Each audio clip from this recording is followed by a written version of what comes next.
আজকেও চলে এসেছি আবহাওয়ার আরও একটি গুরুত্বপূর্ণ আপডেট নিয়ে। এই মুহূর্তে আপনাদেরকে দেখাবো সরাসরি একদম দক্ষিণবঙ্গের আবহাওয়া। আজ শনিবার ভারী বৃষ্টির জন্য কমলা সতর্কতা রয়েছে হুগলি, পূর্ব বর্ধমান, দক্ষিণ 24 পরগনা এবং পূর্ব মেদিনীপুর। তবে কলকাতা সহ দক্ষিণবঙ্গের বাকি জেলাগুলোতে বজ্র বিদ্যুৎ সহ ঝড় বৃষ্টির সম্ভাবনা রয়েছে। ঝড় বৃষ্টিতে তাপমাত্রা 2 থেকে 4 ডিগ্রি নেমেছে এবং দক্ষিণবঙ্গের প্রায় সব জেলাতেই কিন্তু মনোরম আবহাওয়া বিরাজ করছে।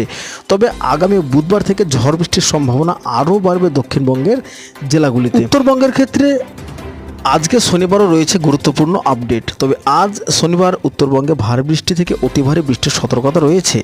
দুর্যোগের জন্য লাল সতর্কতা জারি রয়েছে আলিপুরদুয়ার, জলপাইগুড়ি, কোচবিহারে।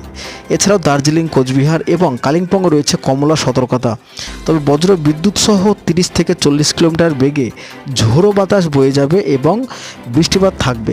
তবে দার্জিলিং থেকে মালদাহ সব জেলা পর্যন্ত রয়েছে বৃষ্টিপাতের সতর্কতা। উত্তরবঙ্গের দুর্যোগের লাল সতর্কতা 21 জুন পর্যন্ত রয়েছে।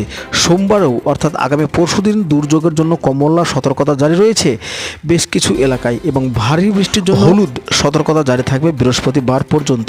তবে উত্তরবঙ্গে এই মুহূর্তে ঝেঁপে বর্ষার বৃষ্টি চলছে।